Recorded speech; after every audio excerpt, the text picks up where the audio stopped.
Welcome to लक्ष्य सेतु। आज है 10 जनवरी और 10 जनवरी से करंट अफेयर्स के जितने भी क्वेश्चन बनेंगे आज हम इस वीडियो में डिस्कस करेंगे। तो चलिए स्टार्ट करते हैं आज का रिवीजन। भारत का व्यावसायिक रूप से बायोविटामिन के उत्पादन में विश्व में कौन सा स्थान है? तो इसका आंसर हो जाएगा पहला स्थान है। ठीक है। और किसने 2026 को अंतर्राष्ट्रीय चारागाह वर्ष घोषित किया है? तो यूनाइटेड नेशंस ने। और HSBC प्राइवेट बैंक ने किसको नया CEO नियुक्त किया है? तो इसका आंसर हो जाएगा इडा लियू। और भारतीय सेना ने ड्रोन युद्ध के लिए किस बल का गठन किया है? तो भैरव बल का। ठीक है। हाल ही में केंद्र ने किसको GI टैग प्रदान किया? तो नागौरी अश्वगंधा को। और हाल ही में गोवा के मुख्यमंत्री ने किसके नए संस्करण का शुभारंभ किया है? तो इसका आंसर हो जाएगा हिस्ट्री दैट इंडिया इग्नोर्ड। ठीक है। और लोकतंत्र और चुनाव प्रबंधन पर पहले भारत अंतर्राष्ट्रीय सम्मेलन 2026 वैश्विक लोकतंत्र सम्मेलन की मेजबानी कौन करेगा? तो इसका आंसर हो जाएगा भारत निर्वाचन आयोग। ठीक है। पृथ्वी के घूर्णन का दिवस हर साल किस तारीख को मनाया जाता है? तो इसका आंसर हो जाएगा 8 जनवरी।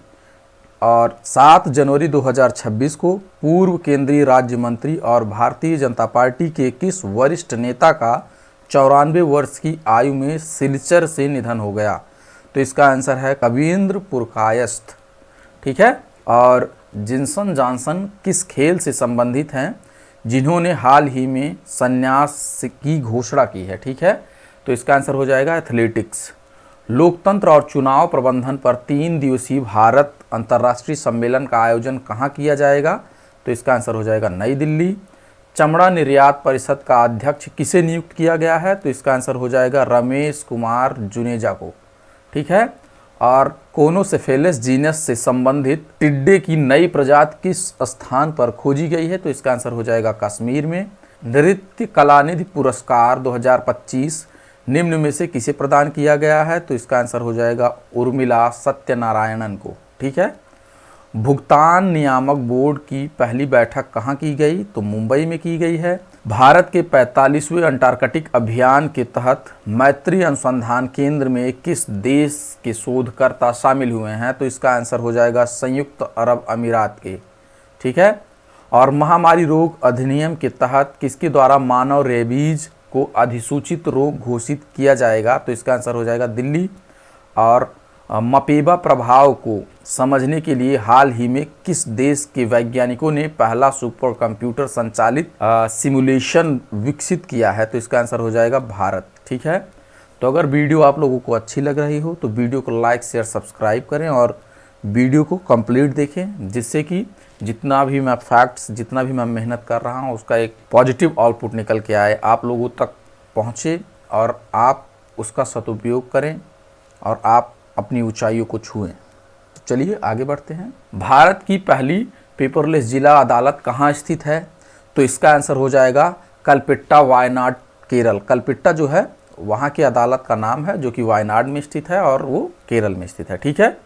भारत के मुख्य न्यायाधीश सूर्यकांत दास ने 6 जनवरी 2026 को केरल के वायनाड जिले के कलपेट्टा में देश की पहली पूरी तरह से पेपरलेस जिला अदालत का वर्चुअल उद्घाटन किया है। ठीक है। यह ऐतिहासिक उपलब्धि जिला न्यायिक परिषद के पूर्ण डिजिटल परिवर्तन का प्रतीक है, जहां अब केस के दाखिले से लेकर अंतिम निर्णय तक सभी ऐतिहासिक कार्यवाही जो है पूरी तरह से इलेक्ट्रॉनिक माध्यम से संचालित की जाएगी। ठीक है। तो चलिए आगे बढ़ते हैं। ये है मैप और मैप में केरल यहाँ पर है। केरल का कैपिटल क्या है? तिरुवनंतपुरम। ठीक है। और CM कौन है? पिनाराई विजयन। ठीक है। और गवर्नर कौन है? राजेंद्र अरलेकर जी जो है यहाँ के गवर्नर हैं। ठीक है।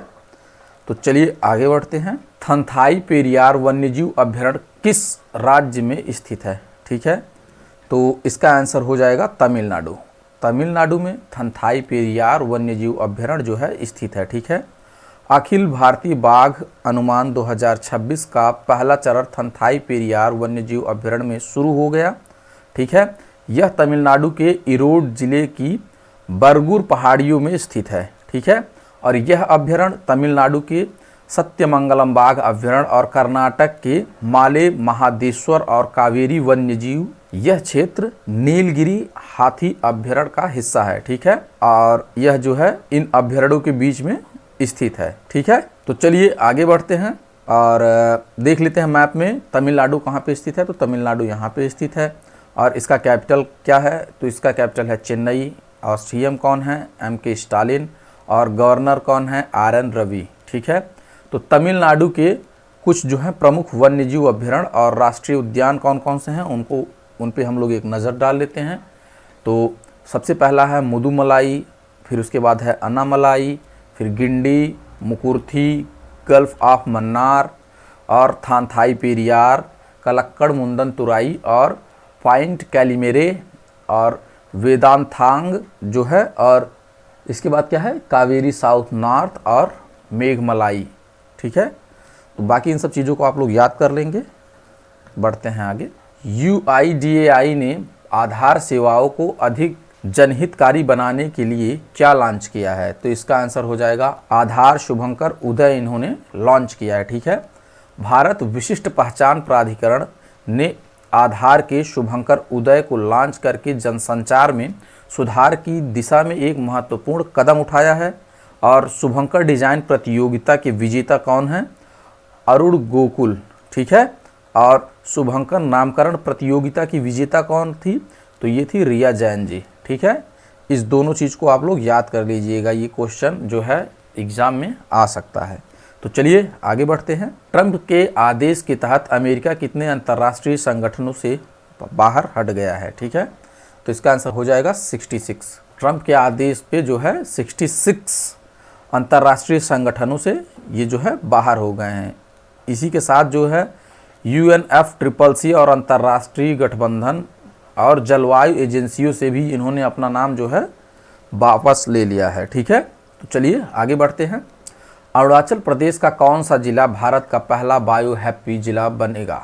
ठीक है, तो इसका आंसर हो जाएगा केई पान्योर। ठीक है, केई पान्योर अरुणाचल प्रदेश का जो है बायो हैप्पी जिला सबसे पहला बनने जा रहा है। ठीक है, और बायो हैप्पीनेस की अवधारणा MS स्वामीनाथन द्वारा प्रतिपादित की गई है।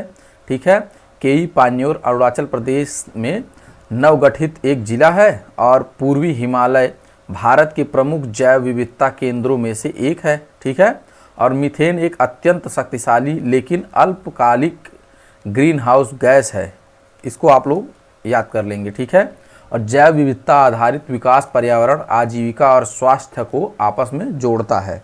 ठीक, तो चलिए आगे बढ़ते हैं। किसको 2026 में AERB का अध्यक्ष नियुक्त किया गया है?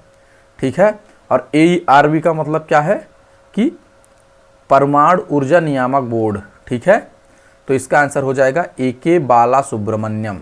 ठीक है, AK बाला सुब्रमण्यम जी को परमाणु ऊर्जा नियामक बोर्ड का अध्यक्ष नियुक्त किया गया है।